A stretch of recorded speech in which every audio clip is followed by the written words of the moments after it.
Hello, Honors Chemistry, and welcome to Chapter 5, 5.5 through 5.7, and this is our introduction to ionic compounds, the naming of ionic compounds. So, this is the diagram that I put in your guys' outlines because it makes sense to me. If you don't like it, feel free to create your own. Before we can name or write a formula for any kind of compound, first we have to know what kind of compound it is, right? So in order to know that something is an ionic compound, we have to look for, right, cation and anion, right? That's what it's got to be made of, is a cation and an anion, right? And that's going to tell us that it's ionic, right? More commonly, this is going to be because we have to know what that means, right? What is a cation and what's an anion? We'll be looking for a metal and a nonmetal, right? Or it could be a metal and a polyatomic ion. And sometimes it can be two polyatomic ions if one is a cation and one is an anion, right? So two polyatomic ions. So those are our three options, right? It can be one of those three things, and if it meets the criteria, then it's an ionic compound, right? Then we have to decide, is it a type 1 ionic or a type 2 ionic, right? Type 1s are ones with an invariant charge on the metal, right? Which, when we say that, right, that means nothing to you at this moment, but just pause, right? And type 2 means a variant charge on the metal.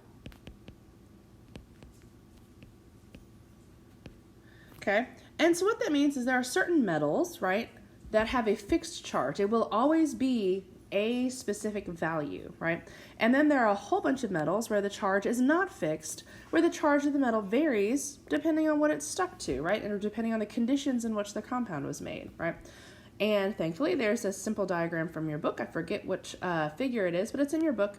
And it tells you, right? So it tells you, right, that hydrogen, it tells you that your group 1 metals, and we'll go ahead and include francium there, right? Your group 2 metals, and we'll include radium there, right? Scandium, and then these three right here all have a fixed charge, right? Now, you'll note that these group 1 metals all have a +1 charge, right? And that goes back to what we talked about previously, right?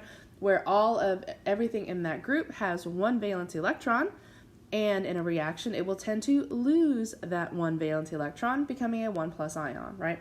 Here, these have two valence electrons, and in a chemical reaction, it will tend to lose those two valence electrons, which means now it has a 2+ charge, right?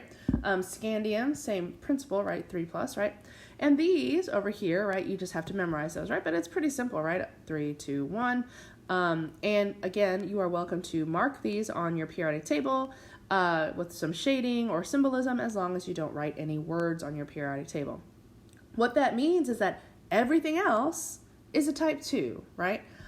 So these are going to be your group 1 and 2, right? And aluminum and zinc and silver, right? And that's it. Oh, and scandium. And that's your list of type 1 metals. So if it's not one of those, it's type 2. Yes? All the others. All right. Now, our type 1s and type 2s can be differentiated a little bit further, right, into binary or polyatomic ion, right? And if we think about the word binary, what does that mean? Right, it means two, right? It means that it's composed of two elements. Only two elements, right? And that's all it's made of. Whereas a polyatomic ion, clearly, I feel like, contains a polyatomic ion, which means that when you look at the formula, it's going to have 3 or more elements, yes? Right? That's one of those things we're going to look for, right? Only two elements, right? This will have 3 or more elements, right? With like one exception, which you're going to memorize, and it's all good. We'll talk about it when we get there. All right. Next up, knowing our polyatomic ions. So first of all, actually we'll come back to this chart later. But here we have our common polyatomic ions, and this is a diagram from your book, table 5.3. Yeah. Yes, you do have to memorize them, right? You do need to know when I say acetate that means C2H3O2, right? So again, C2H3O2, that's the formula, right? As in there are 2 carbons, 3 hydrogens, and 2 oxygens, and there is a charge of -1. Yes, this whole ion has a charge of -1, right? Polyatomic ion, where poly means more than one atom that makes up an ion, yes? Or for carbonate, right? When I say carbonate, I mean CO3, and 2- is the charge, right? So this particle, this ion, has a charge of 2-, okay? And you do have to memorize them, but you'll notice that there is, for a lot of them, a naming system, right? So if we look at the difference here between carbonate and hydrogen carbonate, right? For hydrogen carbonate, all we did was add a hydrogen to the carbonate. And if we think about where hydrogen is on the periodic table, right, it's in group 1, which means that if it were to behave like an ion, what kind of charge would it have? Right, +1. So if I take a 2- and I added +1 to it, I would end up with a negative charge. Oh my gosh, right?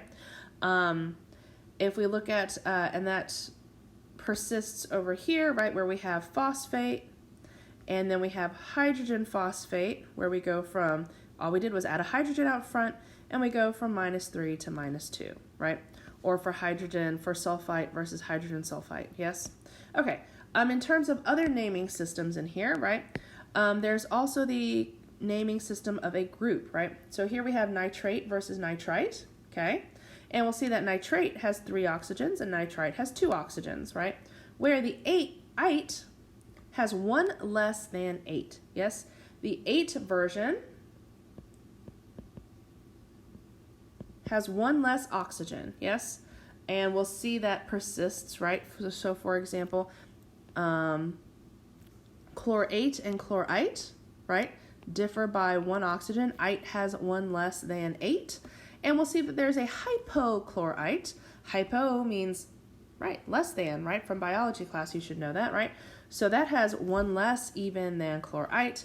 And per, right, going back to like hyper, for example, right, has 1 more than chlorate, yes? So basically it's a naming system that allows you to commit more names to memory without having to actually memorize them because they're all related to one another, right?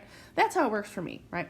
And so you need to understand that naming system because, for example, I could just as well ask you about a phosphite ion, and you should be able to figure out, oh, phosphite, if I know that phosphate is PO4, 3-, phosphite would be PO3, 3-, because it's 1 less oxygen, yes?